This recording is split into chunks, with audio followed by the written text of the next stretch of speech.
Rio karate championship 2025 போட்டி நடைபெற்றது. கோவை குருமம்பாளையத்தில் உள்ள தனியார் கல்லூரியில் cosmic Shito Rio karate championship 2025 போட்டி காஸ்மிக் கராத்தே பள்ளியின் நிறுவனர் மற்றும் தொழில்நுட்ப இயக்குனர் ரென்சி பி சிவகுமார் அவர்கள் தலைமையில் போட்டி சிறப்பாக நடத்தப்பட்டது. இதில் சிறப்பு விருந்தினராக காவல்துறையின் துணை கண்காணிப்பாளர் எஸ் சிவகுமார் அவர்கள் கலந்து கொண்டு சிறப்புரையாற்றினார்.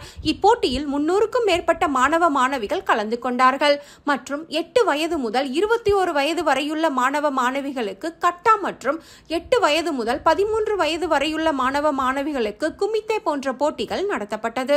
இதில் ஆதித்யா கல்வி குழுமத்தின் நிர்வாக இயக்குனர் பிரவீன்குமார், ஆதித்யா குளோபல் பள்ளியின் முதல்வர் திருமதி விஜயபிரபா, ஆதித்யா பப்ளிக் மெட்ரிக் உயர்நிலை பள்ளியின் முதல்வர் திருமதி ஜெயந்தி, GS நர்சரி மற்றும் பிரைமரி பள்ளியின் நிறுவனர் திருமதி இந்திரா காந்தி, கோவில்பாளையம் காவல் நிலைய ஆய்வாளர் இளங்கோ, கென்னைகான் கராத்தே பள்ளியின் நிறுவனர் All India style chief Kyoshi Ravikumar மற்றும் மாணவ மாணவிகள், பெற்றோர்கள் என ஏராளமானோர் கலந்து கொண்டனர்.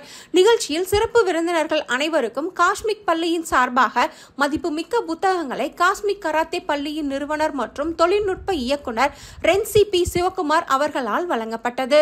மற்றும் அப்பள்ளியில் பணியாற்றி வரும் காவலாளிகள், தூய்மை பணியாளர்கள் அனைவருக்கும் நன்றி தெரிவிக்கும் வகையில் காஸ்மிக் கராத்தே பள்ளியின் நிறுவனர் மற்றும் தொழில்நுட்ப இயக்குனர் ரென்சி பி சிவகுமார் அவர்களால் பொன்னாடை போர்த்தி கௌரவிக்கப்பட்டார்கள். மேலும் இந்நிகழ்ச்சிக்கு சிறந்த முறையில் நடைபெற உறுதுணையாக இருந்த அனைத்து நல்ல உள்ளங்களுக்கும் காஸ்மிக் பள்ளியின் சார்பாக மனமார்ந்த நன்றிகளை தெரிவித்துக் கொண்டார்.